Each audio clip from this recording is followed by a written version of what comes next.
ಇನ್ನು ಕೇರಳದಲ್ಲಿ ಹೆಚ್ಚಾಗ್ತಾ ಇದೆ ಕೊರೋನಾ ಕೇಸಸ್. ಹಾಗಾಗಿ ರಾಜ್ಯದಲ್ಲೂ ಕೂಡ ಕೊರೋನಾ ಢವಢವ ಶುರುವಾಗಿದೆ.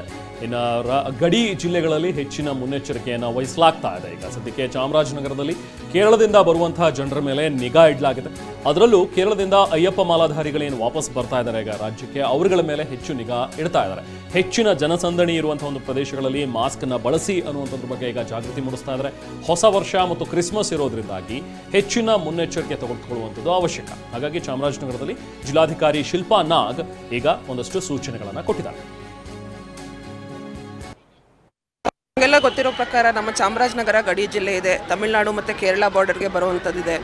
ಕೇರಳದಲ್ಲಿ ಸ್ವಲ್ಪ ಈಗಾಗಲೇ ಒಮಿಕ್ರಾನ್, ಈಗ JN1 ಸ್ಟ್ರೈನ್ ಅಂತ ಏನು ಹೇಳ್ತೀವಿ, ಅದು ತಿರುವನಂತಪುರಂನಲ್ಲಿ ಕಂಡುಬಂದಿದೆ ಒಂದೇ ಒಂದು. ಅದು ಬಿಟ್ಟು ವಯನಾಡ್ ಅವರು DC ಜೊತೆ ಕೂಡ ನಾನು ಮಾತಾಡಿದ್ದೀನಿ. ವಯನಾಡ್ ಇಸ್ ಬಾರ್ಡ್ರಿಂಗ್ ಚಾಮರಾಜನಗರ. ಅಲ್ಲಿ 66 ಆ್ಯಕ್ಟಿವ್ ಕೇಸಸ್ ಇದೆ ಅಂತ ನನಗೆ ಮಾಹಿತಿ ಕೊಟ್ಟಿದ್ದಾರೆ. ಈಗ ಚೆಕ್ ಪೋಸ್ಟ್ನಲ್ಲಿ ಇಮಿಡಿಯೇಟ್ಲಿ ನಮಗೆ ಸರ್ವೇಲೆನ್ಸ್ ಮೆಜರ್ ಶುರು ಮಾಡೋದಕ್ಕೆ ಡೈರೆಕ್ಷನ್ ಇಲ್ಲ. ಸೊ ನಾನು ಮತ್ತು CEO ಅವರು ಜಂಟಿ ಮೀಟಿಂಗ್ ಮಾಡಿ ಆರೋಗ್ಯ ಇಲಾಖೆಗೆ ನಮ್ಮಲ್ಲಿ ಎಷ್ಟು ಬೆಡ್ಸ್ಗಳಿದೆ, ಗೌರ್ಮೆಂಟ್ ಹಾಸ್ಪಿಟಲ್ನಲ್ಲಿ ಎಷ್ಟು, ಪ್ರೈವೇಟ್ ಹಾಸ್ಪಿಟಲ್ ಎಷ್ಟು, ವೆಂಟಿಲೇಟರ್ ಇರುವಂಥ ಯೂನಿಟ್ ಎಷ್ಟಿದೆ ಅಂತ ಎಲ್ಲ ಈಗ ಆಗಲೇ ಪ್ಲ್ಯಾನಿಂಗ್ ಮಾಡ್ಕೊಂಡಿದ್ದೀವಿ. ಅದನ್ನು ಸಮರ್ಥವಾಗಿ ಎದುರಿಸಲಿಕ್ಕೆ ಆಗುವಷ್ಟು ನಮ್ಮ ಹತ್ರ ಬೆಡ್ಸ್ಗಳು ಇವೆ. ಕೋವಿಡ್ ಸಂಬಂಧಿತ ಸಿಂಪ್ಟೊಮ್ಯಾಟಿಕ್ ಆಗಿ ಟ್ರೀಟ್ ಮಾಡೋದಕ್ಕೆ ಬೇಕಾಗಿರೋ ಮೆಡಿಸಿನ್ ಸ್ಟಾಕ್ ಕೂಡ ನಾವು ಇನ್ಶೋರ್ ಮಾಡ್ಕೊಂಡಿದ್ದೇವೆ. ಮತ್ತು ಚೆಕ್ ಪೋಸ್ಟ್ಗಳಲ್ಲಿ ಮೇನ್ಲಿ ಈಗ ಶಬರಿಮಲೆಗೆ ಹೋಗ್ತಾ ಇರುವಂಥವರು ಗುಂಪುಗಳೆಲ್ಲ ನಾವು ನೋಡ್ತಾ ಇದ್ದೀವಿ. ಸೊ ನಮ್ಮ ಜಿಲ್ಲೆಯಿಂದ ಬೇರೆ ಹೊರ ರಾಜ್ಯಕ್ಕೆ ಅಥವಾ ಹೊರದೇಶಕ್ಕೆ ಹೋಗಿ ಬಂದವ್ರದ್ದು PDO ಮತ್ತು ಆಶಾ ಕಾರ್ಯಕರ್ತೆಯರು ಡೈಲಿ ರಿಪೋರ್ಟ್ ಅಪ್ಲೋಡ್ ಮಾಡ್ತಾ ಇದ್ದಾರೆ. ಅವ್ರಿಗೆ ಒಂದು ಮುಂಜಾಗ್ರತಾ ಕ್ರಮಗಳ ಬಗ್ಗೆ ತಗೊಳ್ಳೋದಕ್ಕೆ ಬಗ್ಗೆ ಕೂಡ ನಾವು ಒಂದು ಆದೇಶ ಕೊಟ್ಟಿದ್ದೇವೆ.